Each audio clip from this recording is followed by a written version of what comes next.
पाठ पहिला प्राण्यांचा जीवनक्रम परिसराभ्यास भाग 1 इयत्ता चौथी पान नंबर 1 2 3 4 5 6 पाठाचे संपूर्ण स्पष्टीकरण व स्वाध्याय। नाविन्यपूर्ण शैक्षणिक व्हिडिओ पाहण्यासाठी माझे यूट्यूब चॅनल सबस्क्राईब करा।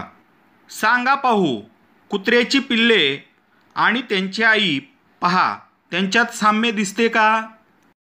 फुलपाखरू आणि अंड्यातून बाहेर पडलेली फुलपाखराची आळी पहा, त्यांच्यात साम्य दिसते का?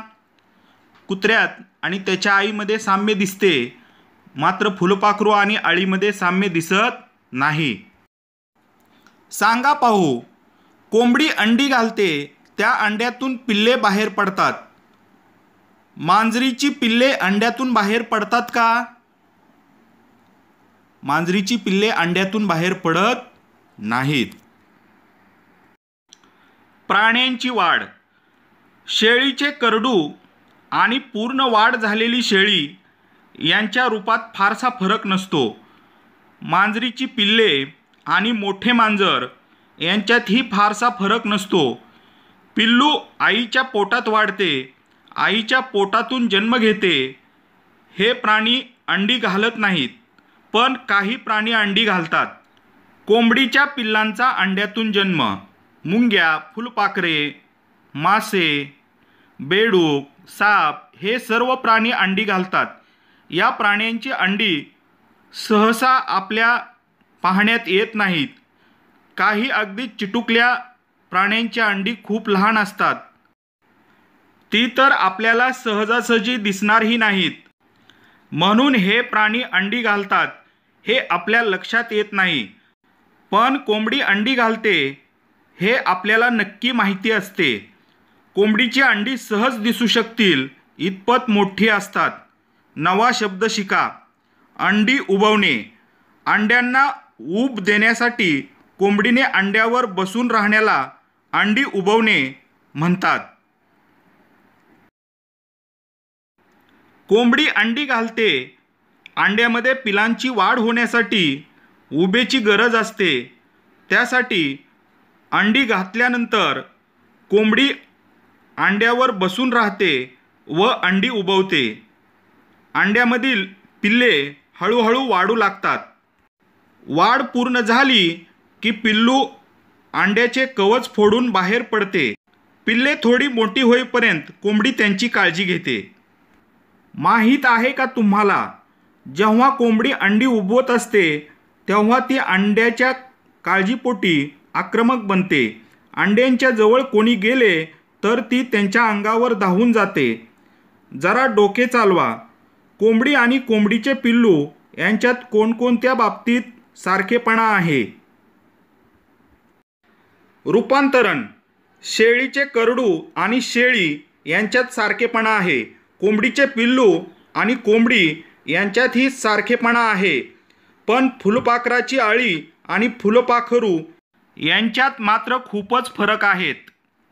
पिल्लू आणि पूर्ण वाढ झालेला प्राणी यांच्या रूपात लक्षात घेण्याजोगी तफावत असणे याला रूपांतरण म्हणतात। फुलपाखरामधील रूपांतरण। सुंदर आकाराची आणि निरनिराळ्या रंगाची फुलपाखरे आपल्या परिसराचाच एक हिस्सा आहेत। फुलपाखराचे जीवन वनस्पतीच्या सानिध्यात जाते। फुलपाखरांची वाढ होताना त्यामध्ये अंडे, अळी, कोश आणि प्रौढ या 4 अवस्था असतात। त्यातल्या प्रौढ अवस्थेला आपण फुलपाखरू म्हणतो। बिबळ्या कडवा या नावाचे फुलपाखरू आपल्याकडे खूप मोठ्या प्रमाणात आढळते। त्याच्या उदाहरणावरून फुलपाखराची वाढ कशी होते हे आपण पाहू। बिबळ्या कडव्याची मादी रुईच्या पानावर अंडी घालते। अंड्यातून 6 ते 8 दिवसांनी अळी बाहेर पडते। फुलपाखराच्या अळीला सुरवंट म्हणतात। फुलपाखराचा सुरवंट अंड्यातून बाहेर पडतो तेव्हा भुकेने प्रचंड वखवकलेला असतो। ज्या पानावर अंड्यातून तो बाहेर पडतो तेच पान कुरतडून खायला तो सुरुवात करतो। त्याचा खाण्याचा वेग फार मोठा असतो, त्यामुळे त्याची वाढ खूप झपाट्याने होते. नवा शब्द शिका. कात. शरीराची वाढ होताना अपुरे पडणारे शरीराचे आवरण. पहिल्या 2 ते 2.5 दिवसात बिबळ्या कडव्याचा सुरवंट इतका वाढतो की त्याची कात त्याला पुरत नाही. पण जुन्या कातीच्या आत वाढ झालेल्या शरीरावर नवीन कात येते. ती ढगळ असते. आता जुन्या कातीतून सुरवंट बाहेर पडतो. त्याला सुरवंटाचे कात टाकणे म्हणतात. पुन्हा तो वेगाने पानं कुरतडून खायला सुरुवात करतो.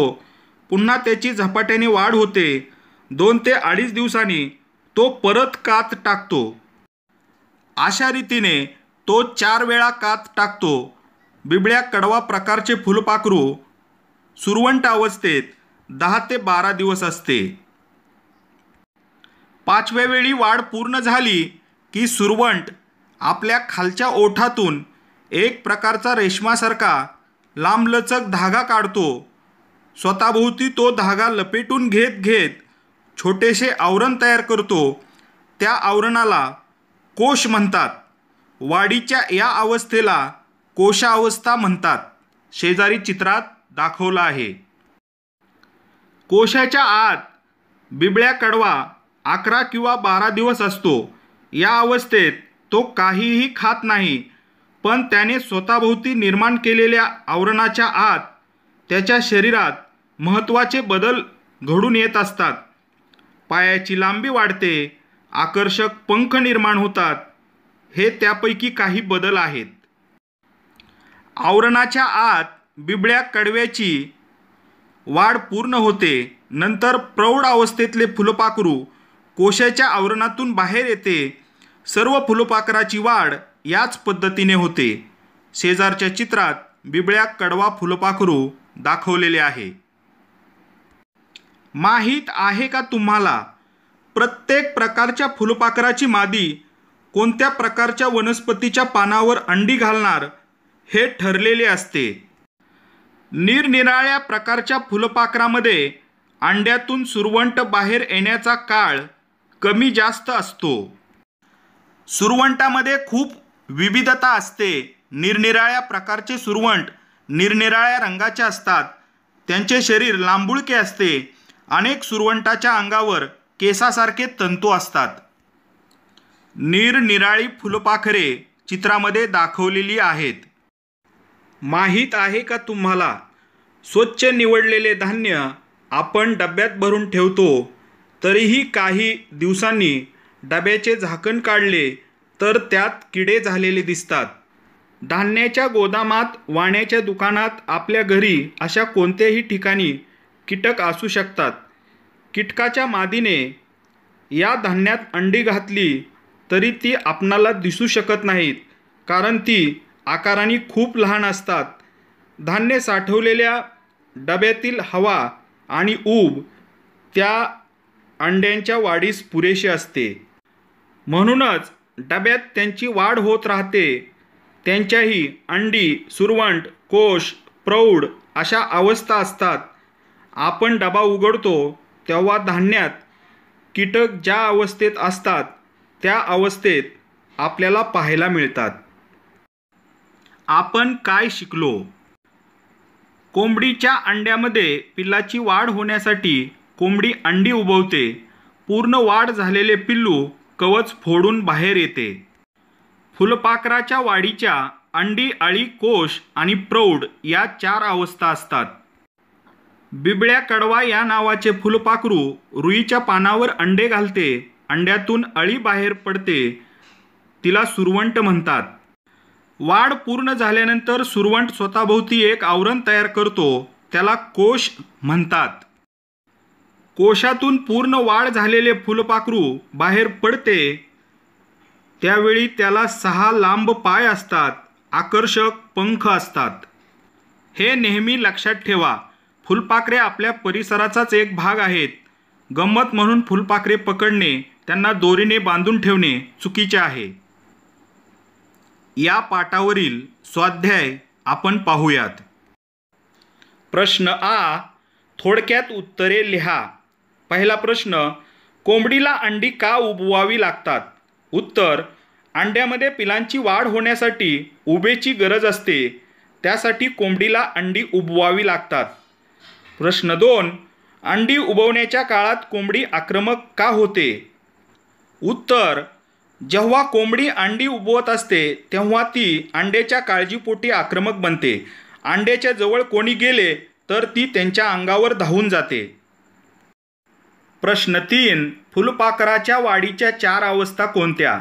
उत्तर: फुलपाखराच्या वाढीच्या अंडे, अळी, कोश आणि प्रौढ या 4 अवस्था असतात. प्रश्न 4. कोश या अवस्थेत बिबळ्या कडवा ह्या फुलपाखराच्या शरीरात कोणकोणते बदल होतात? उत्तर: कोश या अवस्थेत बिबळ्या कडवा ह्या फुलपाखराच्या शरीरात महत्त्वाचे बदल घडून येतात. पायांची लांबी वाढते, आकर्षक पंख निर्माण होतात. हे त्यापैकी काही बदल आहेत. प्रश्न ई. चूक की बरोबर ते सांगा. प्रश्न 1. शेळीचे पिल्लू अंड्यातून बाहेर येते. हे वाक्य चूक आहे. वाक्य 2. मुंग्यांची अंडी खूप छोटी असल्याने ती सहजासहजी दिसत नाहीत. हे वाक्य बरोबर आहे. वाक्य 3.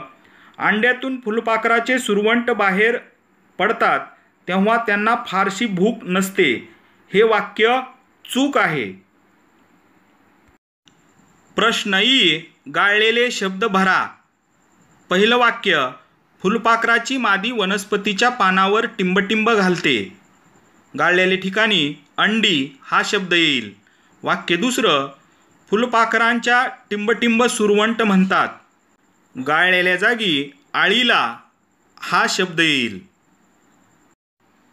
अशा प्रकारे आपण हा पाठ स्वाध्यायासह पूर्ण केलेला आहे. धन्यवाद.